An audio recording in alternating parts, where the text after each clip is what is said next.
Ladies and gentlemen, boys and girls, pets of all ages, welcome one and all. I'm so glad to have you back for yet another hardcore vanilla Minecraft playtest session. Uh, that being said, let's get going, huh? No sense sitting around. Technically good. I agree. We're kicking up the slow cooker world. Who can believe it's already the 22nd of May? I was just looking at the save date there. Yesterday, the 21st. Another good one. We had just slept. I think we have a boat in our inventory. Yeah, been since what, early yesterday, I think was when I recorded. So, around midday today.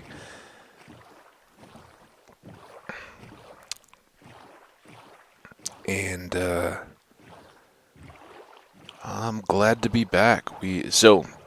Oh, excuse me, hang on one second.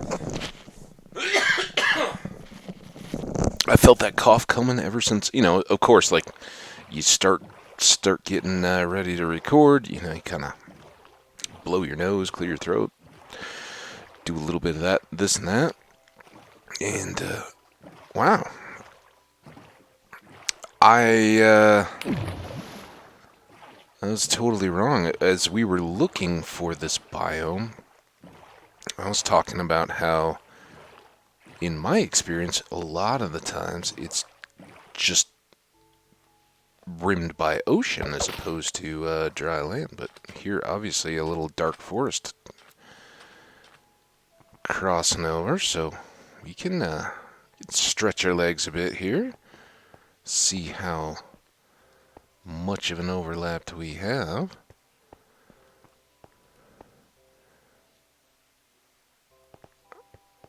The ups and downs can be a bit of a pain just to navigate, but they're so cool looking.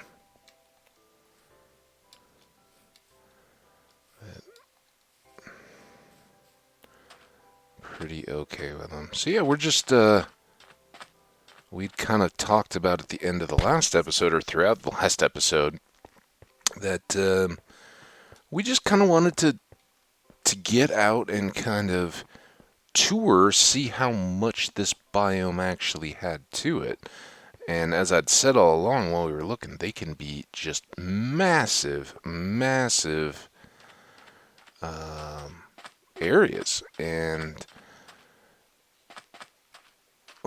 part of our need and desire for getting here is to find these areas with the red sandstone plentifully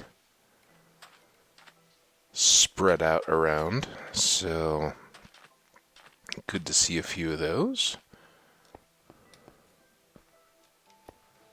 Um, hmm.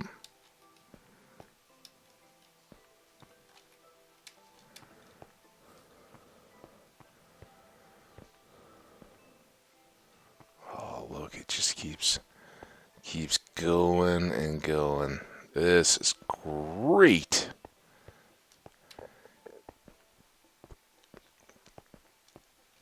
Oh, look at out into the distance.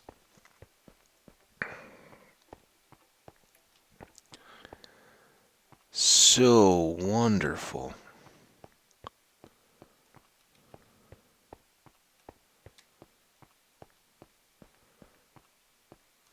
I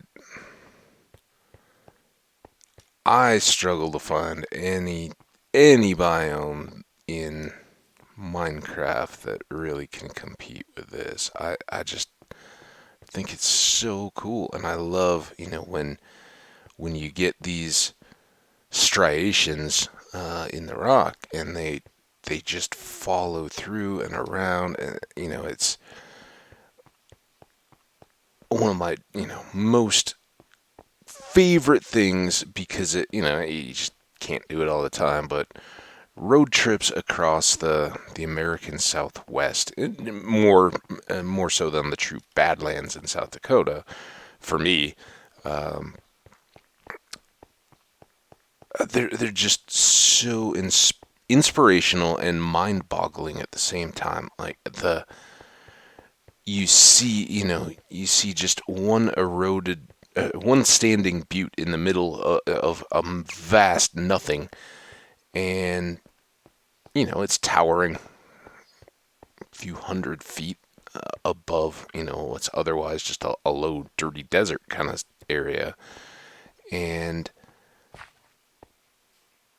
around it is just all this lower level stuff. And then, you think that eroded out, and that's what's left of everything else. And, you'll go and then, way down the road, you'll see another thing, and it's got the same striations in it. And it just reinforces that before all that stuff got washed away, all of it was solid. And it's only that the top layers on those particular peaks hasn't it is tougher and hasn't allowed for that same erosion. That's the only reason that those are still standing. But before that, everything had been at that higher level. And of course, uplift and things like that, it can be a combination of forces, but erosion is certainly the most. So I just absolutely love landscapes where you can see that. That's not to say that the American Southwest is unique in all that. What's unique is that the arid climate lets you see it so much more readily than you would in, out east, where much more moisture means much more vegetation, which just covers all those things up. So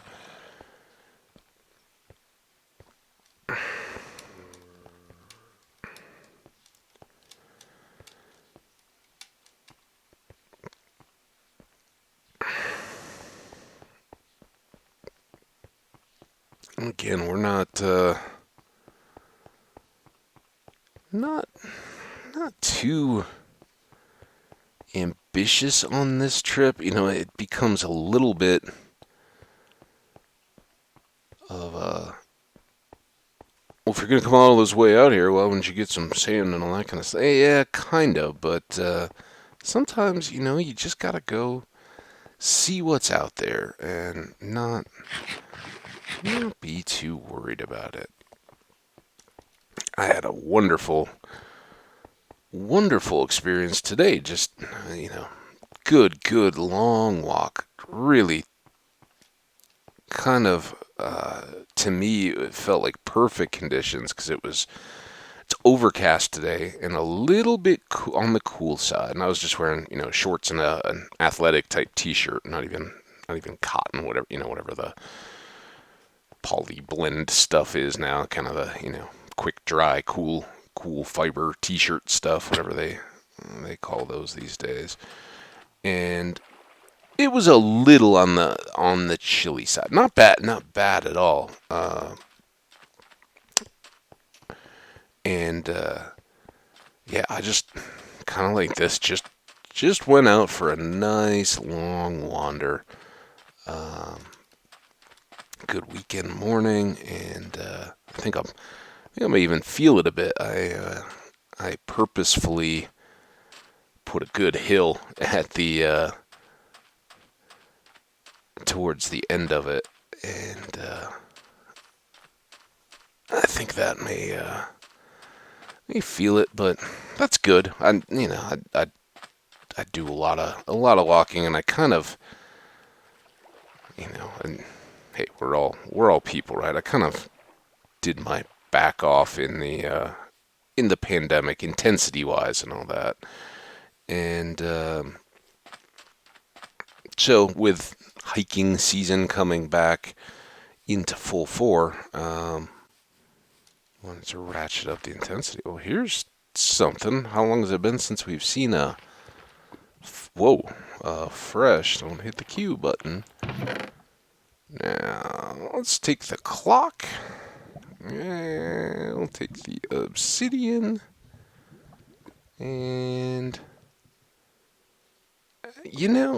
Oh, that's what I want to watch out for though, because I don't want to get that bound. I think I only would if I put it on, not picked up. Um,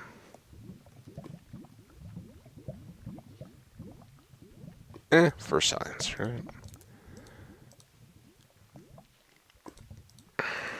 Pick it all up. Grab the chest. Why not? We don't have,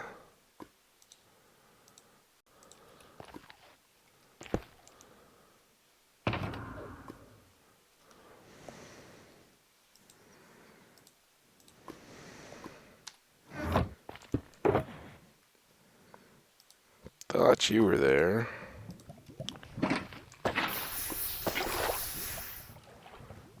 Do that.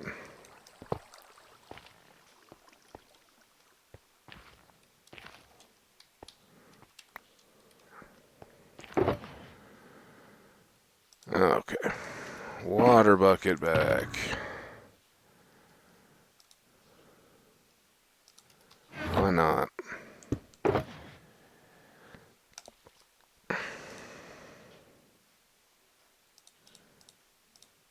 Okay, good. So as long as we don't put that on, we can take all those back and just scrub them for the XP. And then, since we're making a little camp, it's a good opportunity here for me to have a sip of coffee. Ooh, that's still a little warmer than I probably should have taken that big a gulp on. Oh well. Don't know that we'll need that again. Alright. Hi, fishies.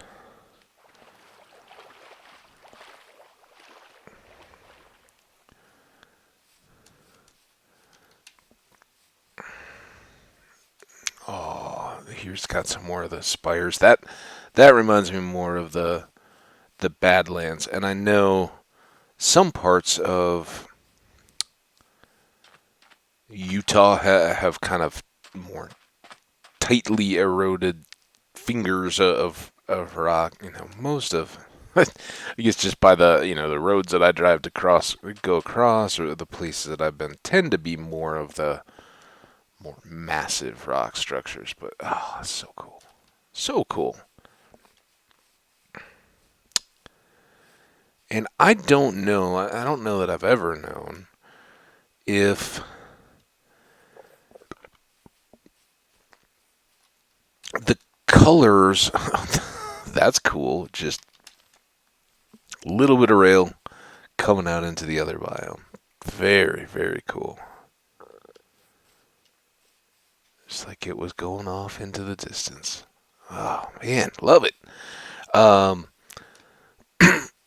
never known, never bothered. Ooh, never bothered to look into whether all Badlands have the same layers, or is that randomly generated with the world?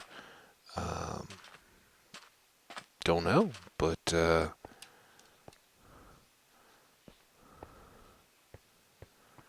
kind of wish these guys. Can you imagine? This is just like the dusty kind of little fringe of the desert village.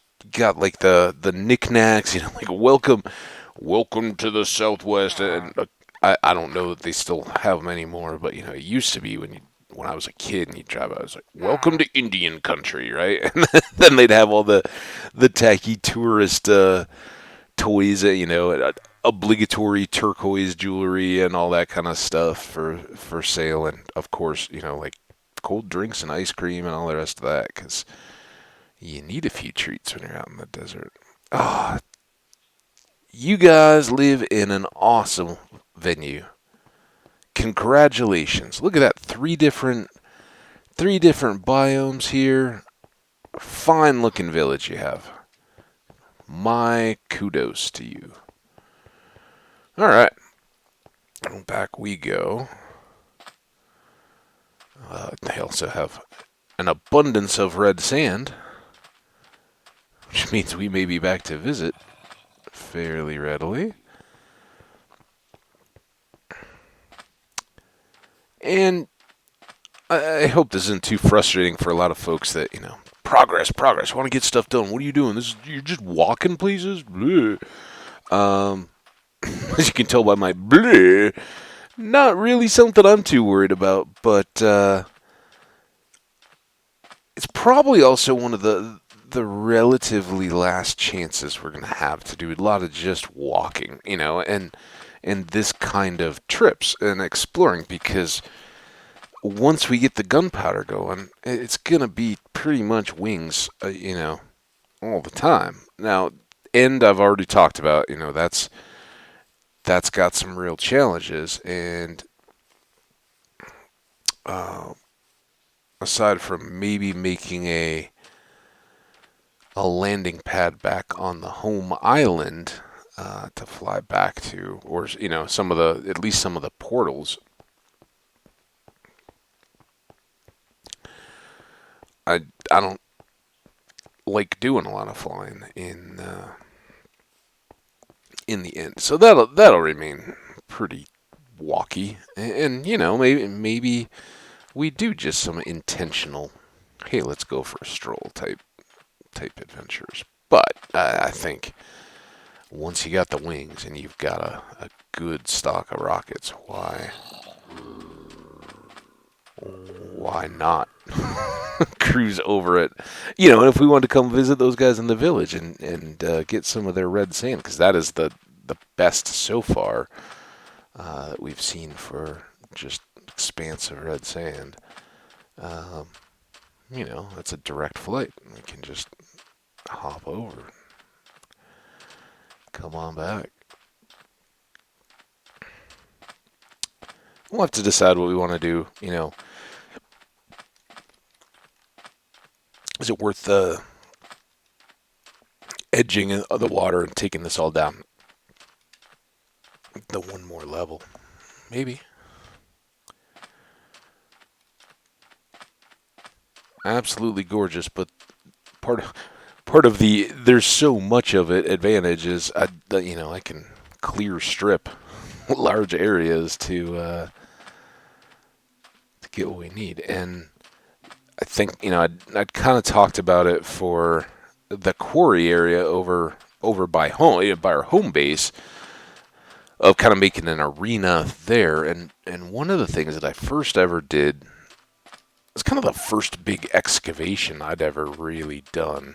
And it was in a Badlands like this.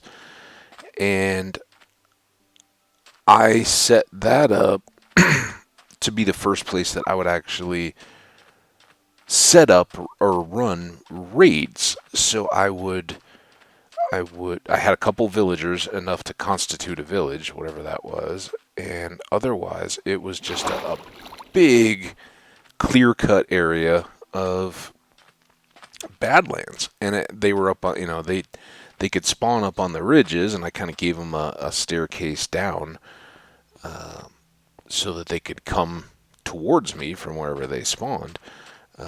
But it was pretty cool. Good place and situation to play that content.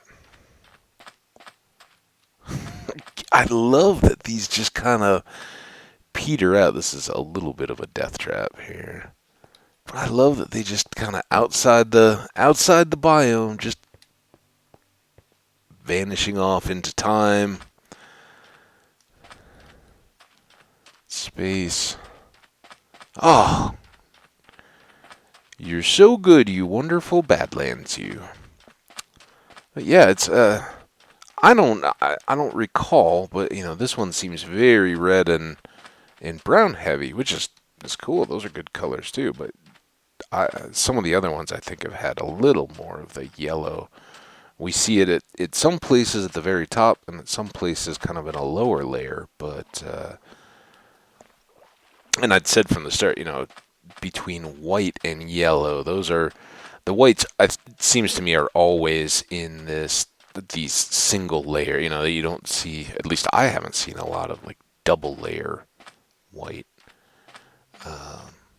So that always remains kind of a. But I mean, there's so much to build with that's white in Minecraft that to me that feels like yeah that's fine. Make it and it's kind of true of nature, right? There can be areas, White Cliffs of Dover, where you get a lot of chert, I believe, is kind of the chalky material that makes up the whitish stones. Limestone can be very white. It really just depends. But in nature, as anywhere else, stone that would initially be very white can also get stained, and the reddish. When you see reddish layers in stone, a lot of times that's iron that's been oxidized out, rusted, and has stained other rock, as it kind of moves through. So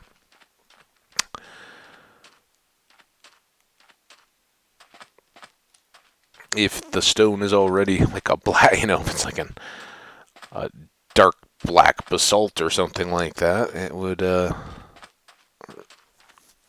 wouldn't stain much. Excuse me. Oh my goodness.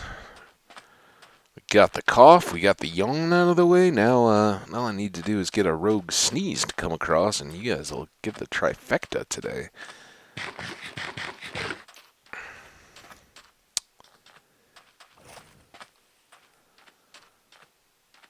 Oh, so much here to play with. This is fantastic. I know we had our differences as you hid from us, but let's put all that behind us, you dear, dear Badlands, you. Really? Still? Keep trying. Ooh, Badlands Jungle. That's a good combo.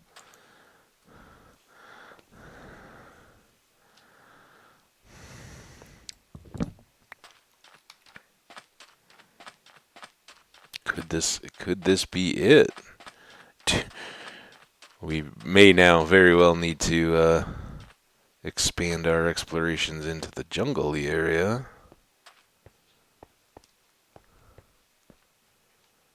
Oh, how cool is that? We got another, looks like broken portal over there too.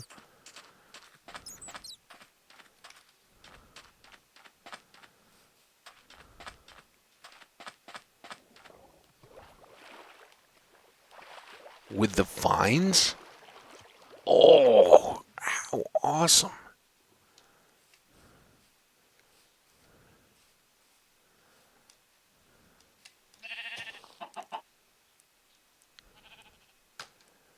That's getting screenshot. How cool is this? The bricks? The vines? You don't scare me anymore, Binding. You sheep live in a pretty cool little venue. Oh, that's awesome. Love it. So, now we have this random bleed over jungly jungle edge. True. Um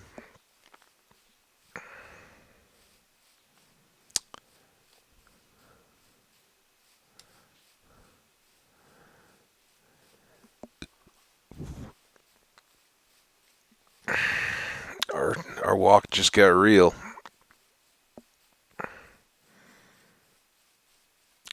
Kind of like mine today. It just turned from a nice little stroll leg stretcher to a yep, you're doing some real hiking.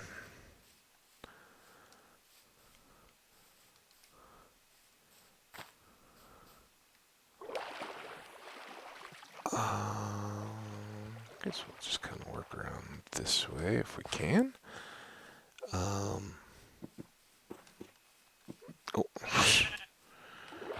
That'll be a fun opportunity for a screenshot. So in the last episode's thumbnail, I did go with the pillagers that had gotten up in our face. Or was that 2 ago? I don't even remember now.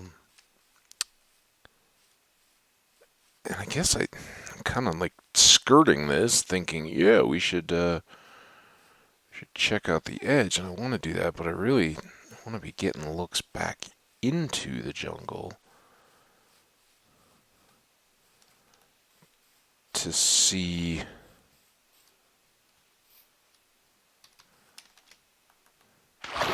if there's any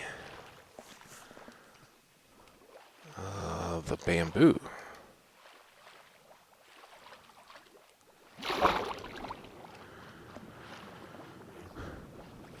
That would be a nice find. This looks a little bit boxy.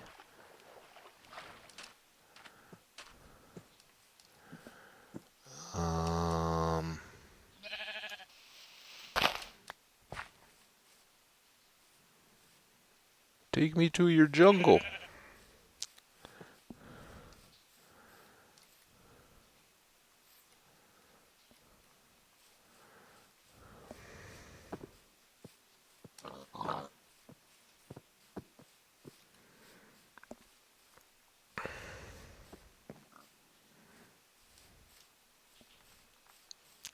Stop it. So many screenshots. So yeah, I don't remember if it was that last episode or 2 ago where we got the screenshot of the pillagers cruising around. And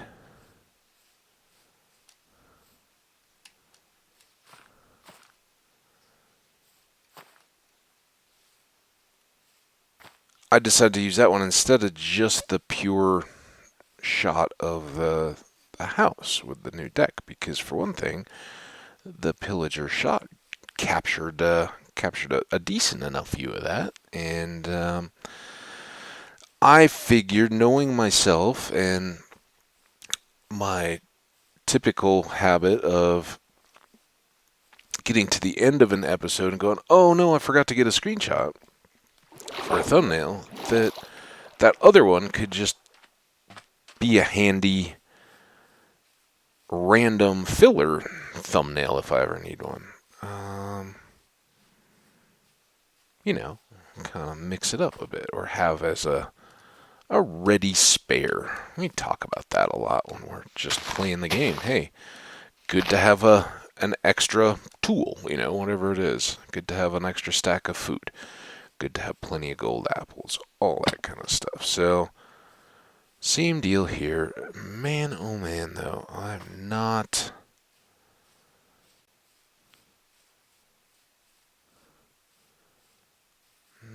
seeing the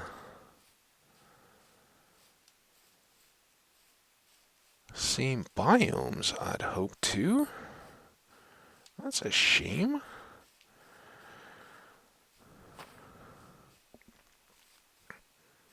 Also, I should apologize. I laughed about the not having a sneeze yet, but a yawn and a cough. Well,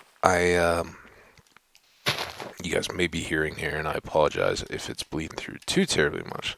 I did have to run the dishwasher. Sometimes those kind of things have to do, and if I'd waited for it to complete, I may not have gotten a chance to do any recording today. So, that may not be the case, but it certainly may, and I didn't want to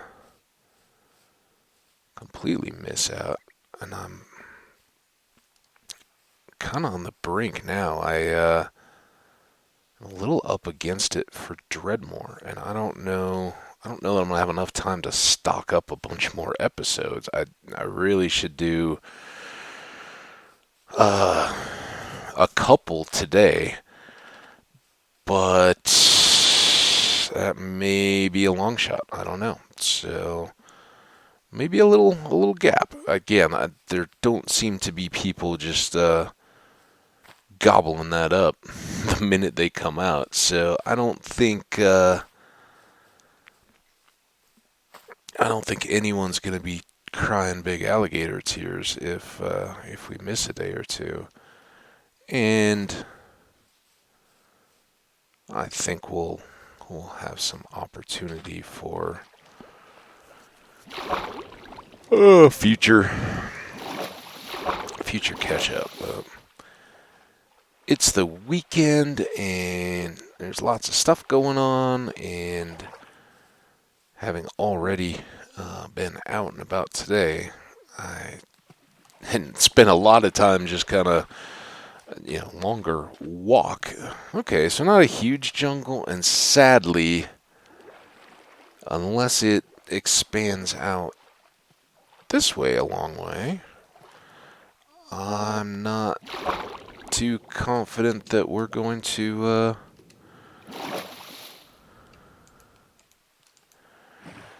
get here's the end. Getting more bamboo or bamboo grove. We really, really need those. I think. Was it L? Yeah.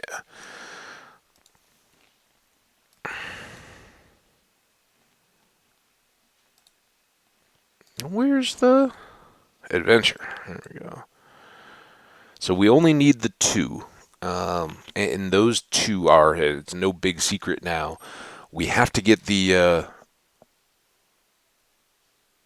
bamboo forest and the bamboo hills, or bamboo forest hills, however they name them. There's 2, and they're subsets of jungles. You will find them as a smaller part within a jungle. There, you won't just find like a bamboo grove off growing, on the edge of a Badlands or something all by itself. That's pretty unlikely. Again, flying will help us out, but we really need those bamboo groves. Now, we were fortunate way, way, way back. We bought some bamboo, or found it in a chest or wherever we got, but we got a piece, I think, from a wandering trader. And that's a great way to start, because you can grow so much of it so quickly, and we already have more bamboo than we'll probably ever need. And just have to harvest it once again to get more. So not a problem there. But the bamboo groves have an animal friend that we haven't seen yet in this episode. And once we get to doing the focused breeding of all the various animals, we'll need them to round out that list. So definitely one we want to locate and make note of.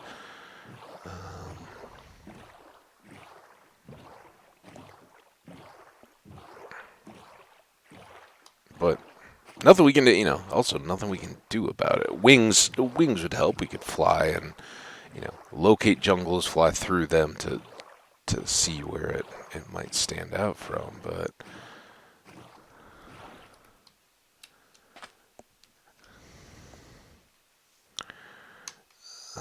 yeah, bed. I'm looking so hard. Where's that bed?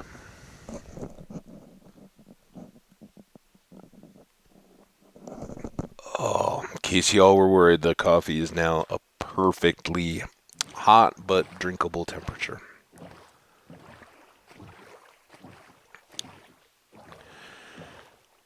Now we get a little more interesting, because we want to get back to our base, but oh, hey, there it is. I was just gonna say, but we know we'd skirted in from a distance. So cool. The jungle is very accessible back that other way if we want to go. That's probably closer than the larger jungle we'd already found, and by being able to cruise through the nether to get here, makes that a quicker trip. Did we get it? We did get it. I think that was a leftover from the last episode too.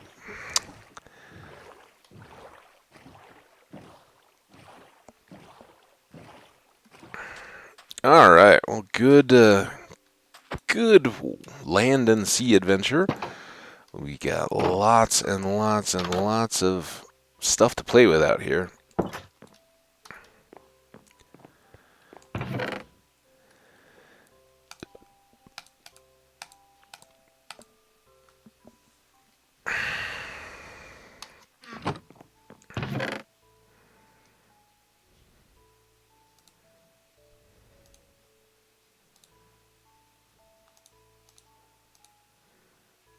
Goes away.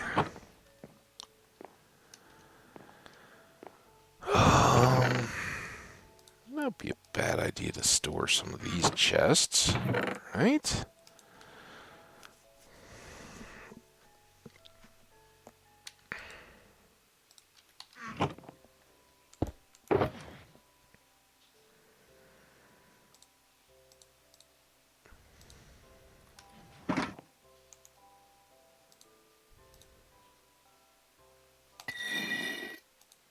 Oh, we can't get rid of the curse of binding. Well, that's... And before we do this, shovel is still our top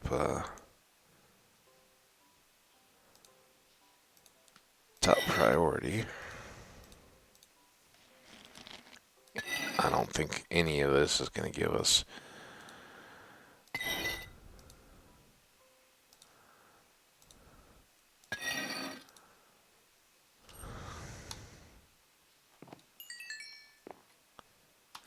a little bit. Every little bit helps.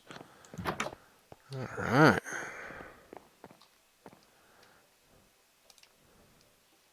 Oh, that's right. I keep wanting it to work, but we had already learned that doesn't work. We gotta come around.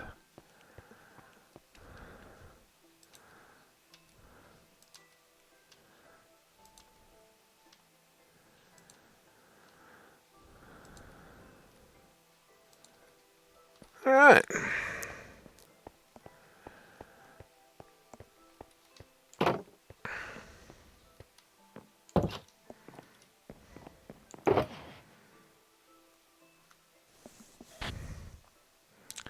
I think some of the rest of this stuff...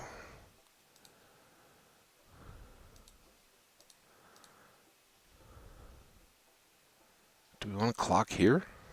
I don't know that we have any leather here. Kind of a problem with that, but we've got the one back at the base.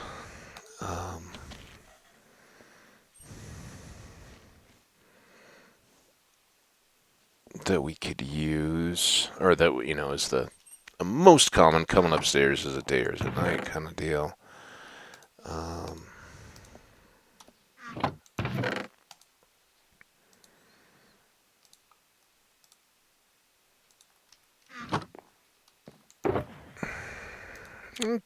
Guess we leave it here.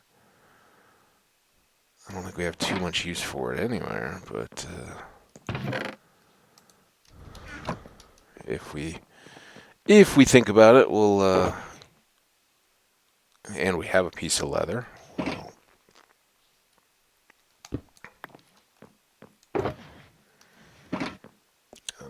And then one of the... Okay, this one still has the good stuff. This one's just jammed up with junk. That was what we were using for the various terracottas. This is our fortune pick, which we'd used for the clay, or the coal? Clay? You know, that stuff.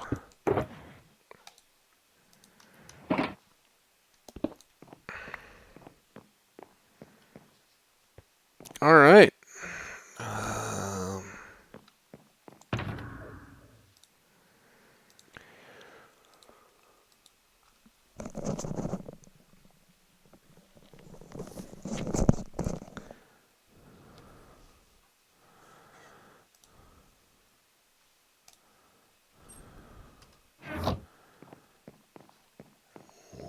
We can be off. Look at that, our sugar cane is growing back up again too.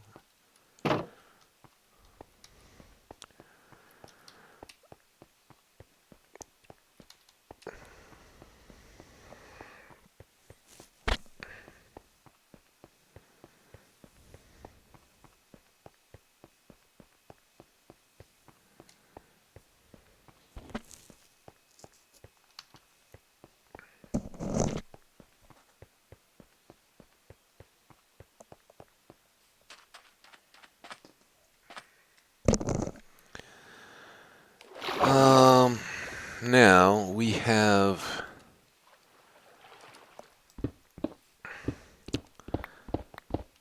definitely had fun over in those mines. I don't know if we shouldn't just try to find something new.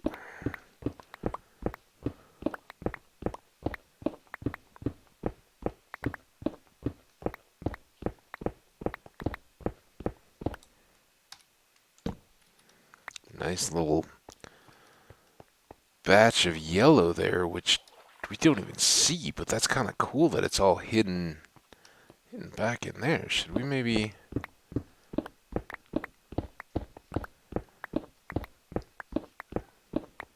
grab up a bit of that while it's here? We don't need to go out of our way, but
oh, that's a good little pocket of gold.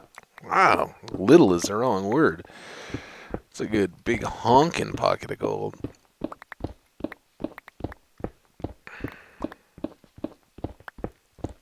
More.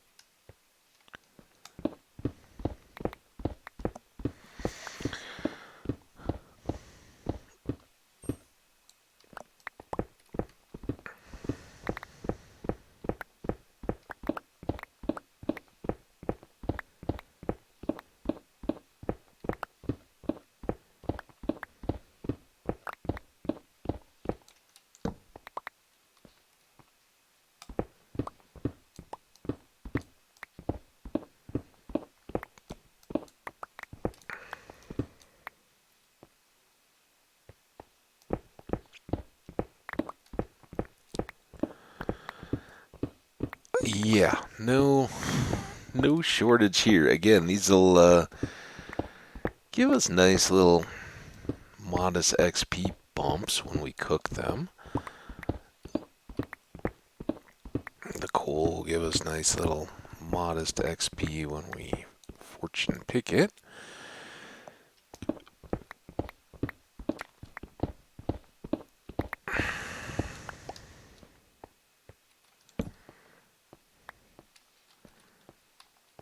And, this is about as aimless as our walk was.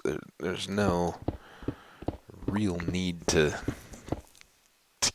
get a tunnel, but again, it's kind of convenient out of our base. It's kind of one of those. We'll see what we shall see. Looks like maybe sunset with the occasional little flashes there, glitches.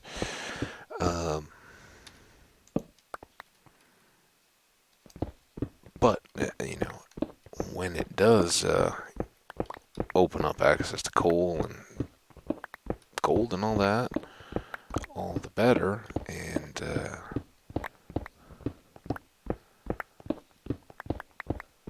if we don't hit another mine, which we may, we'll still have this as kind of a shortcut over to the far side of the biome. Looks like we may be getting close to some kind of surface here.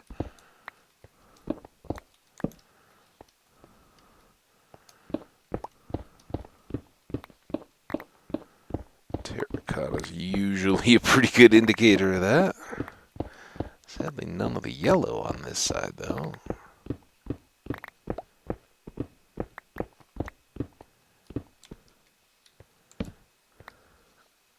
Just a tease.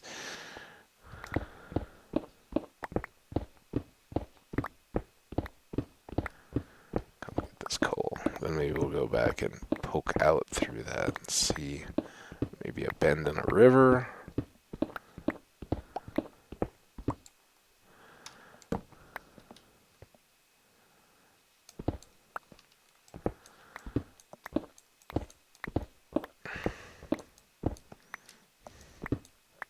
Oh, so I was talking a bit about my little morning walk today. It's great, and you know, I always say, you know, when wrapping up episodes and stuff, I'm a huge fan. Get out, you know, get outside, enjoy nature. We only have this one life to live, if you want to go soap opera title on it, but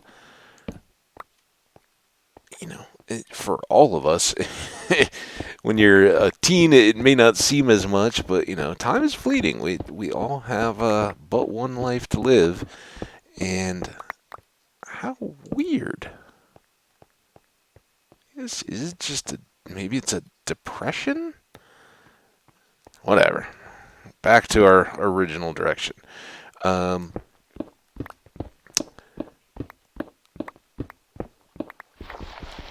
So yeah, as you guys know, I'm a huge fan.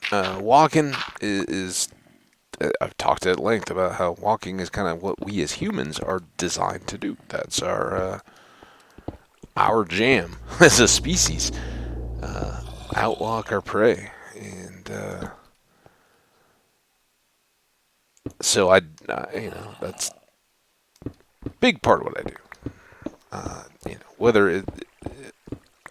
whether it's just a quick little stroll on, you know, when life's busy and all that, when I first wake up just to start the day, or if it can be hikes and longer walks and with regularity and stuff. But yeah, I'd love to get out. And yesterday, as I was wrapping up, and I kind of thought I was going to get back to do another episode yesterday afternoon, and I'd said, "Oh, it's a gorgeous day outside. I'm gonna go enjoy it," and I did. But as I was, I think I was getting a bite to eat or something before I went out, and all of a sudden, even before that, it was like just as I finished and was setting yesterday's episode to upload, all of a sudden, like the windows rattled and just out of nowhere, wind, and I'm like,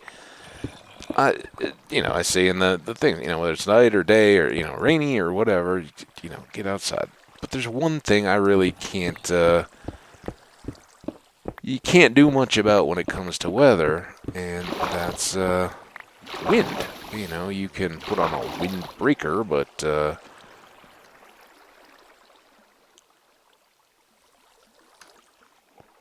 where did I lose my bed? Was that still on the boat trip? Or did I just set it down when I was back in the cabin? That's a mistake. We don't really need to sleep, I guess, but man, I'm not just blind, right? I don't think I put it into any of the...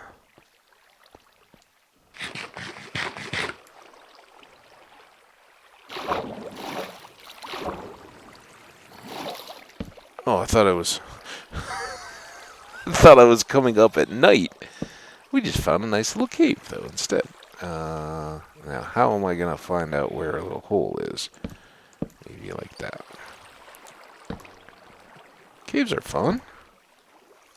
See, we didn't need a bed at all. Well, I know somewhere there was a zombie talking to us.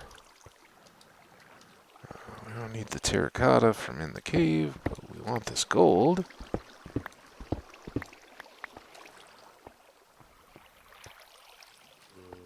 This is our exit.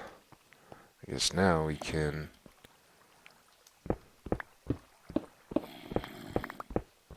I hear you. Coming for you, zombie.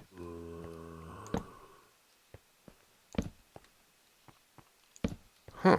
Maybe not as immediately as I thought, but I'm still coming. We'll find you. Don't worry, you won't be lonely for long. Well, before the water interrupted us and the thought of a lost bed, I was telling you guys about my little stroll yesterday, which, again, a little windy and not much I could do about that. It's of any weather. It's just gusty, heavier than a breeze wind. Is it when it's enough to like kick up dust and grit and all that, and get in your face and blow you around and everything. It's so frustrating. So I was kind of like, oh, man, and I almost backed off and was like, yeah, maybe I'll just do another video instead and see if the wind dies. And then kind of checked the forecast, and it was still off and on wind through the day. And so I was just like, you know what? Deal with it. I'm going to go. And fortunately, masks are still enough of a deal, even with the vaccinations and all that, and places not necessarily requiring them anymore. So I just brought a neck gaiter and the round, all the way around kind of loop of fabric type mask that you would wear for skiing or whatever, but not like a bandana or anything tied around. Just had that around my neck, so if it did get gritty, I wore sunglasses and everything. So if it started blowing dust or whatever in my face, I could deal with it. And went for a nice little walk. It was pleasant enough, despite the breeze, which ended up not being too bad. It cleared up pretty regularly. We never did find that zombie, did we? Bummer for him. I got to meet us. Huh, well, we found ourselves in a narrow little wash.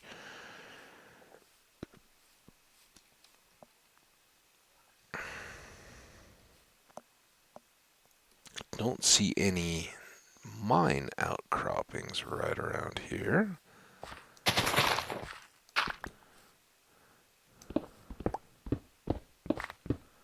All that, I couldn't get one piece of red sand. We are now pretty full of... Oh, I had a chance for a red sand, and I got dirt instead.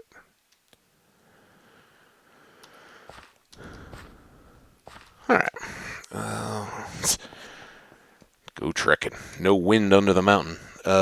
So I went out for a nice little walk. Nothing too strenuous. I'd kind of done hilly stuff 2 days ago. Nice, just like recovery walk yesterday, and it was beautiful. It was lunchtime time, and that's why I think I was had just eaten and then got out. I was like, yeah, no, this is the time. The weather may not get any better, and ended up it was pretty cool. I was walking. I was almost home. I was on my way back, and I was walking along, and like a concrete slab path, sidewalk type deal. It's a walking path, but like sidewalk material, not asphalt or dirt or anything else. So I was walking along it, and just taking in all the sights. We got a few different wildflowers and things are going right now here in Colorado. Most of the blooming trees are past their prime, so like the crab apples. A few that, I don't know any differences of apple tree types or anything like that, but the very white blossomed.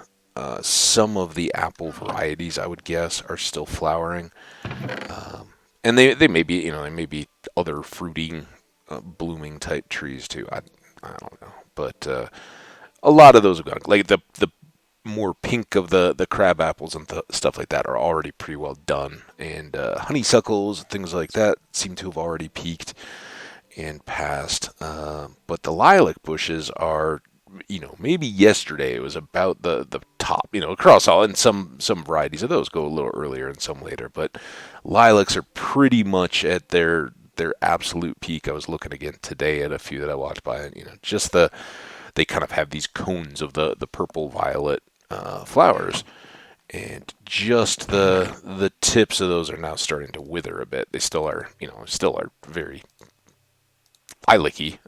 So for people that are allergic to them, I'm sorry for you guys, but they're gorgeous. I'm a fan, as I've said other past times. Oh, that was red, not orange. Orange, we're almost out of space. We'll have to use some of those chests to double up. Brown. Plain. Oh. I now feel it coming. We talked about it all day.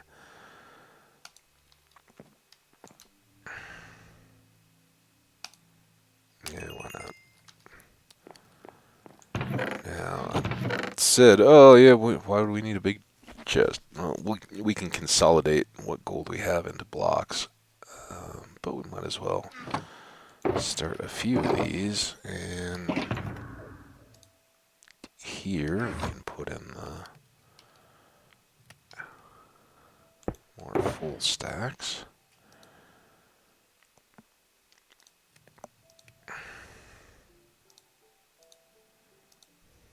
There we go.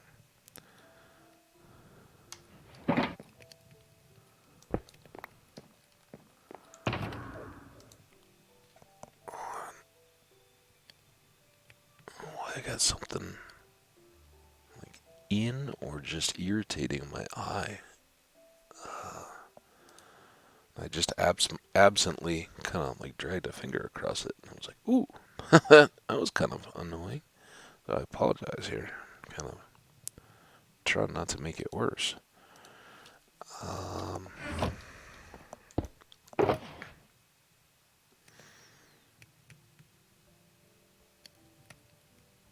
Maybe we hold on to those. I guess what I was looking at here. I mean, I think we want to eventually get all those back, right? But here, there, put the breads away.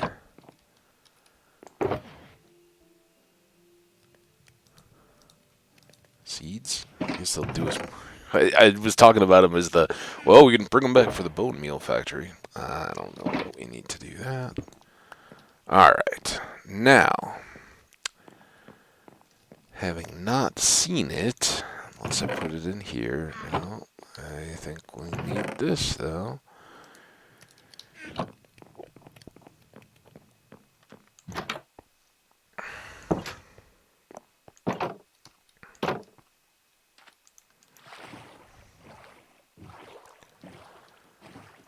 At least we were close over here. you know it can't be further back than the last place you slept. That's something. I think it was either this island or one more back where we stopped that last time.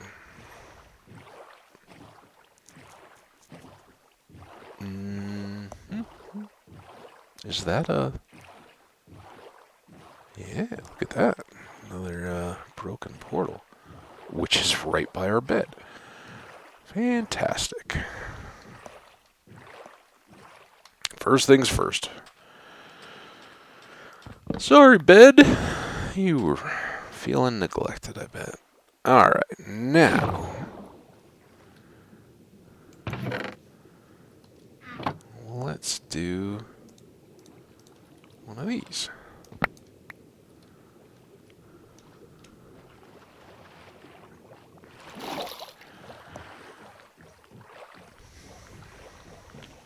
And now we'll race on back home. It seemed like it was getting dark there for a second, not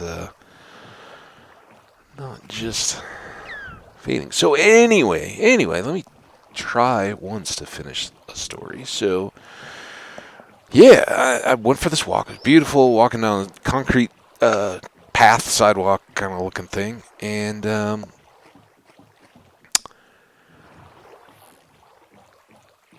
as I'm walking, I'm kind of like I guess I got distracted talking about the lilacs and flowers and all that. Well, I was kind of checking around because lots of stuff is in bloom, lots of, new growth and all that, being spring, late springtime now, but spring. So yeah, I kind of looking down, and as I walked by, I was like, oh, look, there's a dead snake. And it was just motionless lying there about a foot off the path. And I was already kind of passing it as I looked. And so I'd kind of walked by, and I haven't been any any bit unequivocal in saying that snakes terrify me, and we're not typically on good terms. Smite 5 Golden Sword wouldn't have necessarily been awful. I just don't want to waste it. When we make our Smite 5 sword, we're making it netherite it up. It's going to be full on. Because we'll want that every little bit of damage we can get. Again, good stuff to gather up there. Now we got iron bits. I guess this can go back in the toolbox.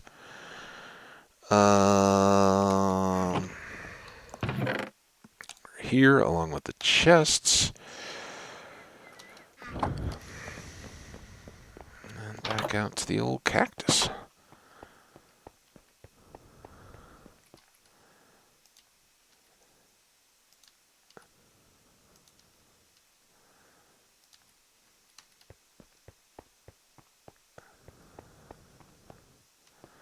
So, I see the snake, and I'm kind of past its tail, and I'm like, I'm very naturally curious about stuff, and in nature, I love looking at birds and all that kind of stuff, and one of the things I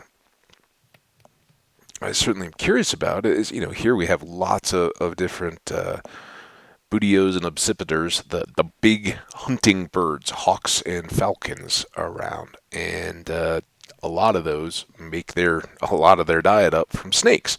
And I'd been curious if the snake had been killed maybe by a bird. It didn't appear to have been eaten all the way down.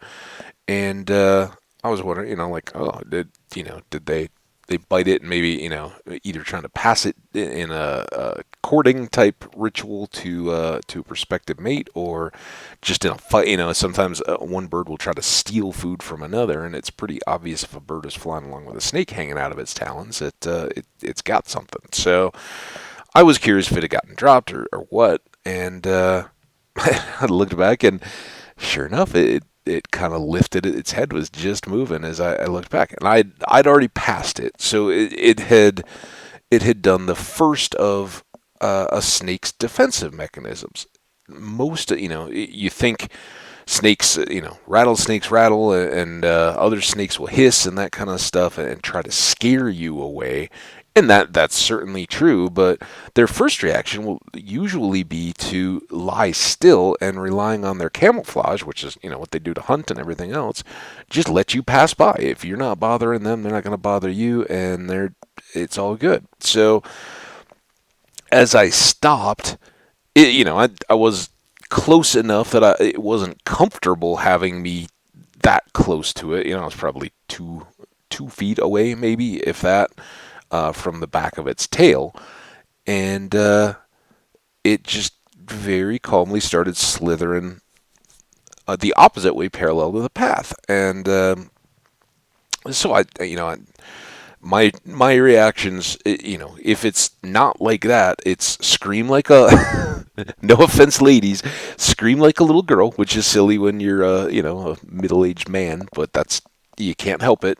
When you have something like a snake terror, you and if you come across them unexpectedly and they do the noise making get away from me, don't hurt me defense, which snakes do. If you come around a rock or something and are hiking on a trail, yeah, that's their defense working real well, because you're not likely going to carry on and take another step, and possibly hurt them. You will just kind of keep moving away. So yeah, their defenses work. He didn't have to get there. I was very happy that this snake never got so uncomfortable or bothered by my presence that it felt any of that need. It was just moving along, but because I know, it's just a silly thing. Snakes are actually very good for our environment. They keep the animals that would otherwise be pests, mice, voles, groundhogs, all those kind of rodent type things, which are good at carrying fleas and other insects and thereby spreading disease. So they help keep all those populations in check. They're actually really good for us, and they're not hunting people. Even venomous snakes aren't running around looking to bite us. So yeah, he wasn't looking to bother me. I wasn't looking to bother him. But I try to force myself to observe them when I do see them, in the hopes that it's an irrational fear. But for me, and I think for a lot of people, familiarity helps deal with a lot of that anyway. Excuse me one second here. I got a little bit of a runny nose, and I'm actually going to go for a Kleenex, so I'll be right back.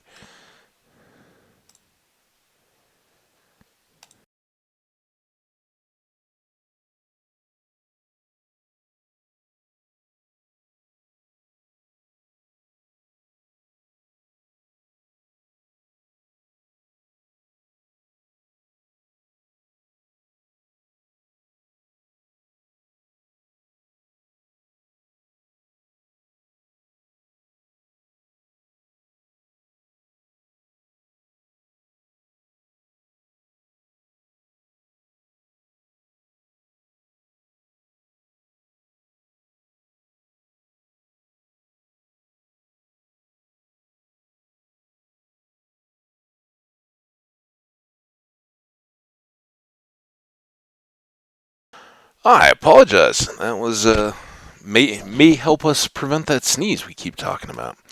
So anyway, I I definitely try to.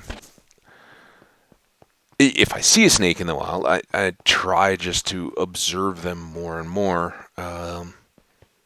when I get a chance. Just to, all right, he's not bothering me. I'm not bothering him, and get used to them. And it's kind of one of those. I also feel, if I can see a snake, then I already know nothing bad is going to happen, right?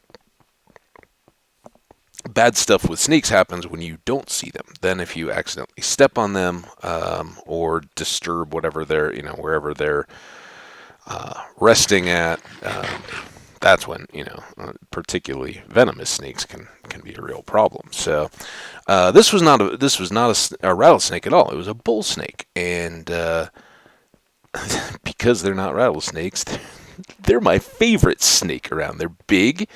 They're pretty. They have nice coloring, kind of goldish with then a brown to black patterning on their backs, and it's not as distinctive as a rattlesnake's. They can vary from snake to snake, and even as I was watching this one move, it seemed to me, and it may just be the light, I'm not sure, but it really seemed like its back pattern was kind of changing as it moved from almost a dark black to a fairly light brown. And it may have just been different sections of the snake as it was moving, or the way that the light was catching it. I'm not sure. But again, that's part of how they are so adept at hunting from camouflage, is they're patterning on this, so that helps them blend in with dry underbrush and the sandy, rocky soil. They can lie unseen, which again, great for them as hunters.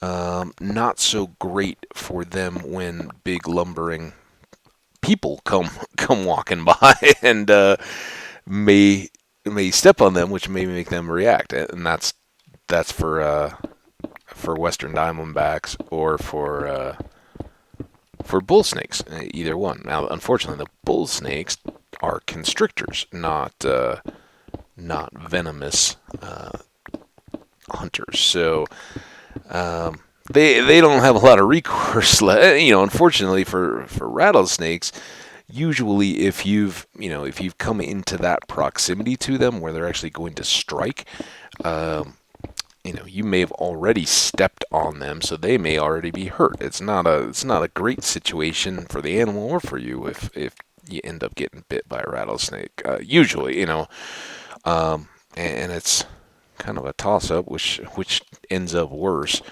out of the situation. I would imagine it's pretty uncommon that a rattlesnake that actually bites someone just goes off about its business. I think if one ever bit me, it wouldn't survive. I'd find something just to be sure, as I hopefully got back to medical attention from wherever I was, that this is a snake that bit me. He didn't make it because my shovel / hiking pole / whatever took care of him before he got. And I'm not vindictive, and like I said, it's irrationally afraid of snakes as I am. I respect what they do in the environment, and I certainly wouldn't just want to go out of my way. But I think if one bites me and I'm potentially gonna lose a limb or something, even or at least deal with the lasting effects of the venom and the anti-venom, because none of that is pleasant. I think he's becoming depending on the size, a nice hat band or a belt or something. I hope it never gets to the point of a couple of them, so then I have matching boots or anything. But now I say this all in jest. I will hopefully never have that situation I have to deal with, and it's in part just trying to be very aware of where you are in your surroundings. But this was really cool. It was, I would guess, 3.5, maybe 4 feet long, which for a bull snake is kind of about typical for adult size. They can get. I went, having looked at them, I just went online and was just doing the quick Wikipedia refresh on bull snakes and kind of what. Making sure that was in fact what I'd seen. I was pretty confident, but I am no herpetologist. I didn't know for sure, and figured I'd just check. So yeah, that's what they were, and they said they can some of the longest can get up to 8 feet in length. That's kind of record length, but certainly across their range, 5, 6 feet is certainly possible for larger sized adults. So this one was looking like he was doing pretty well, and again, very chill. Just kind of went on down the trail, and there's this woman approaching as I'm standing. I'm just kind of like I'm cruising along, and then I just stop, and hey, what's a random guy doing staring at the edge of the ground? So as she was coming up, I'd kind of already, all right, I saw it, I looked at it for a minute or two, and then was kind of like, all right, let him do his thing. I got to get home. And but as this lady was approaching, I kind of had just turned and started walking away, and I said, "Oh, I was just checking out the snake on the side of the road." She just, without saying a word, just straight up crossed the path and like hugged the very far edge of it. I was like, hey, it's just a bull snake. It's not a rattlesnake, and he seems very relaxed. Don't worry about it. She was like, I'm still gonna stay over here. Thanks for the heads up, and that's that's fair. That's basically how I would want to react, but I feel compelled when I do see them to go look. It's like part of my stomach is churning as I'm doing it, but I do feel gotta go take a look at it, see what it's doing. It was a bull snake that nearly gave me a heart attack. The worst snake encounter I've ever had. And I allude to it because I often say, when you come around a rock on a hike, that was my real deal snake encounter, or the one where the snake and I most threatened one another, and neither one of us kind of felt good in the aftermath. It was at a time when I was doing a lot of photography and birding and stuff, and I was fully geared up. So I had a camera body with a 100 to 400 millimeter telephoto zoom lens, which is, for anybody that does much photography or knows, that's a big piece of glass, and it's I think fully collapsed. It's probably a foot long, and then extended out. As you move the two pieces of glass further apart, which is part of the appeal of it. You add some distance, and then it's got a lens hood on it, which is the kind of a plastic piece of like a plastic ring that sticks off the edge of your lens, and it kind of shades it a little bit. Basically, it's there that as you're walking or doing anything, if it swings around, stuff isn't as likely to scrape the glass, because that's no good. You don't want to scratch your lenses. So I was carrying all that. I had another pair of binoculars around my neck, and I think that was most everything that I had. And I'm looking at trees and brush, trying to see birds to take pictures of. And I'm kind of going around and walking in this this dryish section. It's a place called, is it Marshall Mesa there? For folks that know the Boulder area, it's kind of the Dowdy Draw is on one side of a road. The other is that Marshall Mesa? South Mesa, something. I don't know. It's for folks that do know the Boulder Flatirons, it's just to the south on that side of town. And right up against the foothills and the edge of the mountain, the beginning of the edge of the mountains there. So you go from, you have great hiking and a great mix of terrain and biomes. And for looking at wildlife, that's, it's great. It's great for people too. You just fun place to exercise because you can park close. There's not a lot, but then you can immediately be hiking steep challenging terrain and climb up into some woods. And all right, Skippy. You guys are just trying to get me all turned around, aren't you? That's still home, I think.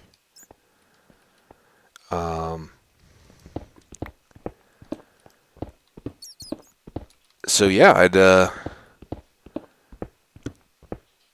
I'd been walking along this one of the trails there and was just kind of beginning to climb up onto the side, but it was still very dry,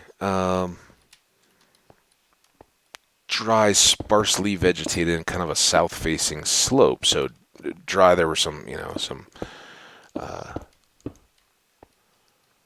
sage and the prickly pear and I can't think of the name of the kind of yuccas growing. So just based on slope and moisture that it gets there, and lots of sun, staying fairly dry and sandy. It's kind of the more typical deserty, deserty type terrain than just lush grass right on this little ridge that I was coming around. And below me to my left as I was going was a bit more of a, it was kind of on the edge of a drainage coming out of the hills. So had some treetops and stuff kind of at about eye level, and that was what I was focused on as I was walking along, was what little birds and things are up in there that I can take pictures of. And I always said, when I was doing what photography I was, and I wasn't natural, or basically a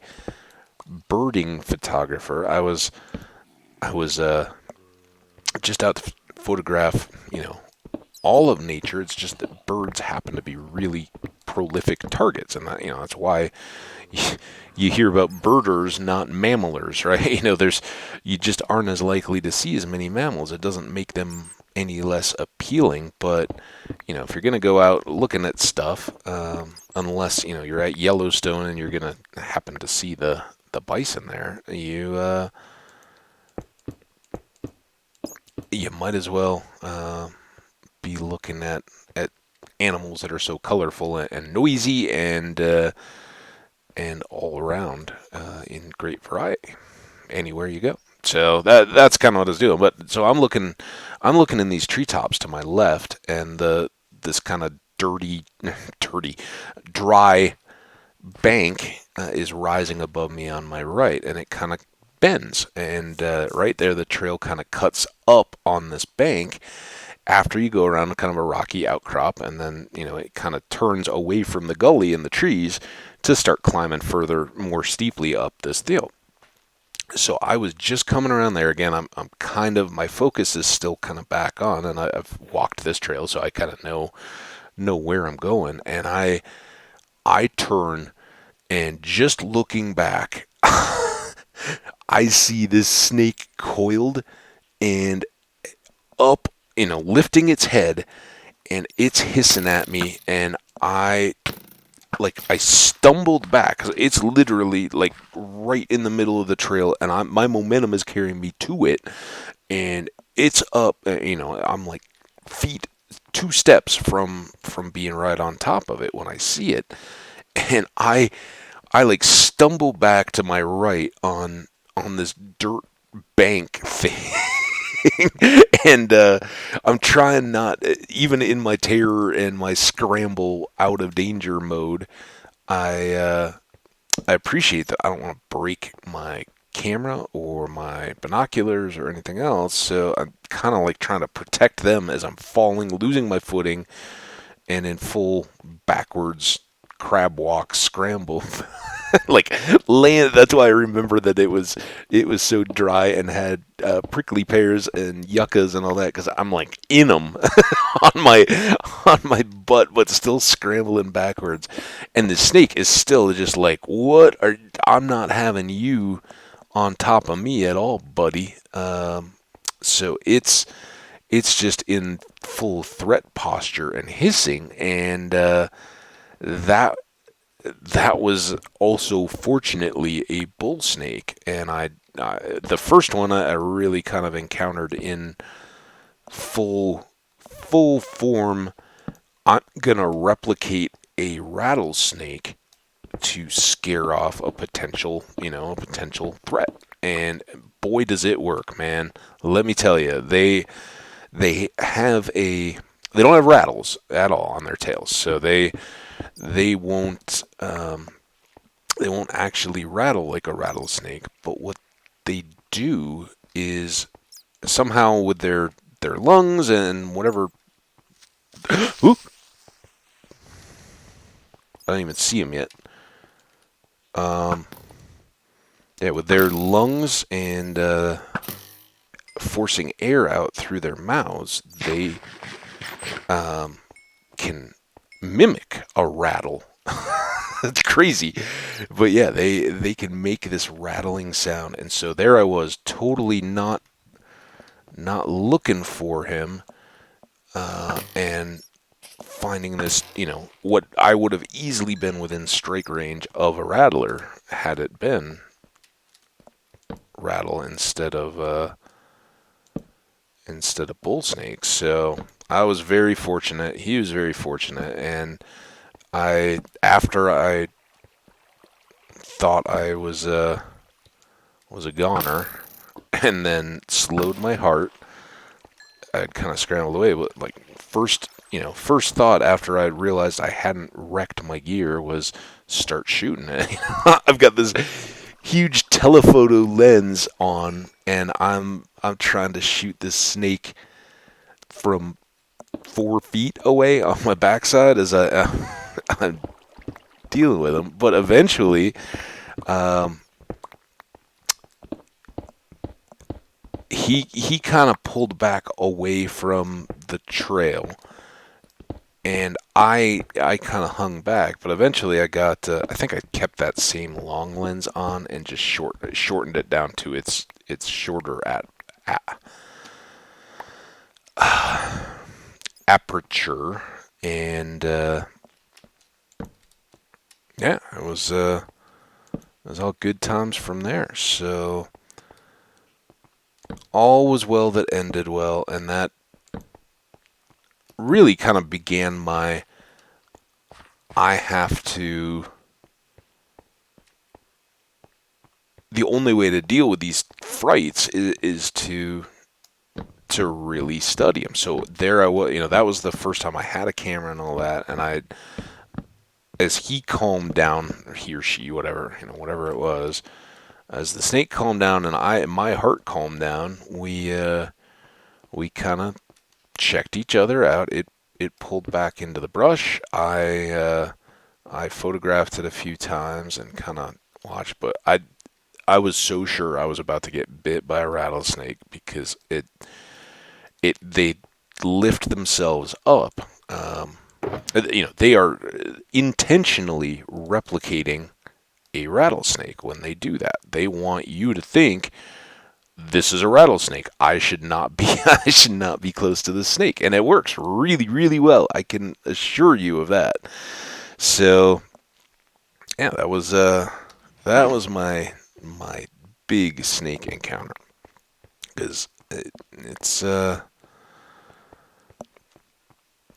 it's scary when you see them. But now I try not to ever let myself get in that same situation. It's tough, and it can happen all the time. That's um, it's just a part of it. It's why when you're gonna go up in that kind of area, maybe your running shoes aren't the best footwear. Like maybe that's why you wear the heavy hiking boots. And they're not infallible, but they give you a little bit more protection on your heels, in case that's where you may, get a strike.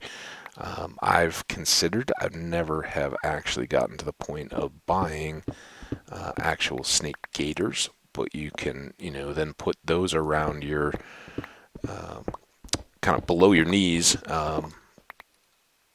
over your pants, and add to the protection above your boots. So I haven't. More often, if I know I'm going into a snake habitat, I'll just bring some hiking poles or something and make sure that I'm using those on the ground as I come to try to let things know that I'm approaching well before I actually get there. And that way, if there's, excuse the yawn again, if there's thickets or things like that, I can kind of whack them before I have to step into anything like that. So that's my at least attempts to prepare and mitigate any unfortunate circumstances. I think we'll between the torch lack and everything else, we're probably gonna have to, if we extend this out, we're probably gonna have to do some fill and clean up. So I think I'm gonna run back, and I think time-wise, that's gonna kind of do us pretty well for our situation, for our episode. We'll see if there's any more, but like I said, if I play later today, I think I'd like to try to get a few more Dreadmores put together. Hey, look at that rain. Probably a bad, by the way, if you're ever in a little draw like that and it's raining, get up or get out, because that looks like a real flash flood place. Out in the deserts and all that, when it's raining, which is rare, there's nothing to hold back or absorb all that. And if you look at big wide open vistas and are looking up at big mesa tops, understand that all of those large flat areas are going to gently drain in one direction or another, and usually that will be vast areas that will then converge into small draws. So even a light little sprinkle of rain can actually make for some pretty substantial runoff, and the flash flood risk can be real. So watch out for that. But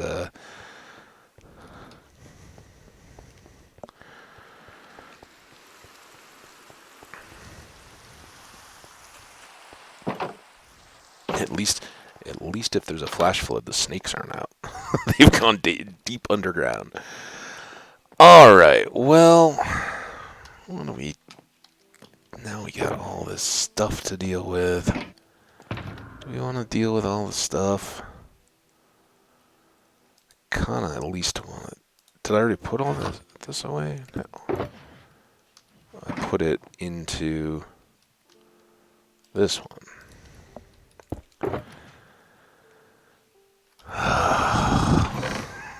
So much.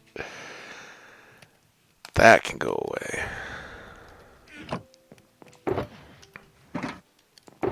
Now we're okay. Name tag, tracks, pull back some dirt. Yeah, we're pretty well wrapping up here. I think there's some very basic skills that are not happening at the moment. Alright, those are all partials. We've got some fence down here. We got some planks.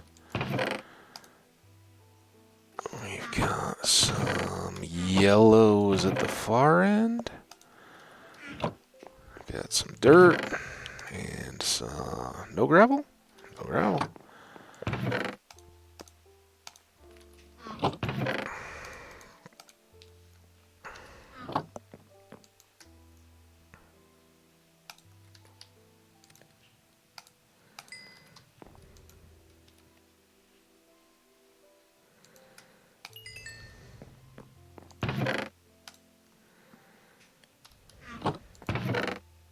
We'll get there. Get there. Junk.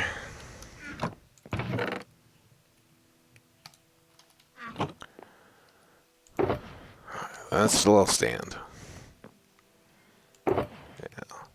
What did I do with all the other mine carts and all that stuff? Here.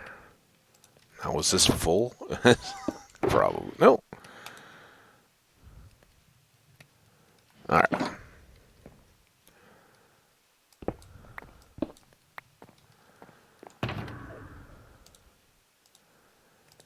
You two go away. That's all good stuff. Oh, wait, why didn't I put... Dang it.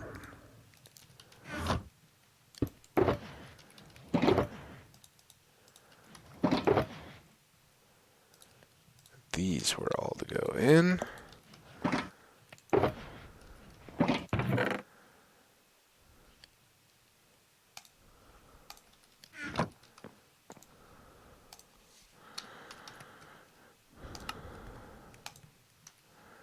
Not a bad little stock. We can start those.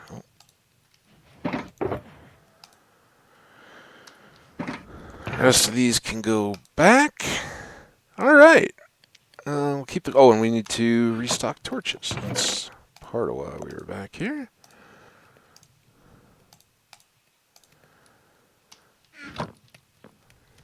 All right. Now you go back in here. You go on here. We're close to evening, I think.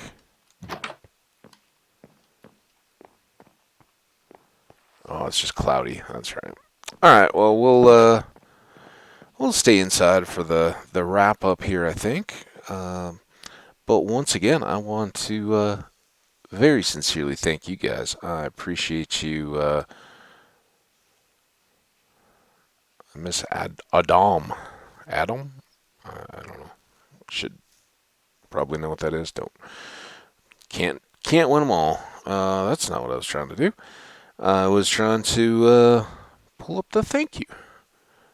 I really do appreciate you guys checking me out. Hope you're continuing to enjoy the gameplay here. I know I'm enjoying playing it, so hope you guys get some enjoyment too. Until next time, hope you guys get some real good opportunities to get outdoors. Hopefully, you don't see snakes unless there's something you're into. I would always prefer not to, but sometimes you just see them, and when you do, it's a real treat. I actually find I marvel at how cool looking they are, and respect them quite a bit. So. Very cool, and I hope you guys get similar fun, unexpected occurrences when you're out and about. Do take breaks, though. Make sure you get those little chances to get up, move around, and stick your head outside. You won't see snakes or animals or anything else cool unless you get that chance to be outside. So do stick your head out, stretch your legs, and go see what's going on out there in the world, night or day. There's always something. Something's up. So take care of yourselves. Take care of one another, and stay awesome until we get together next time. Bye now.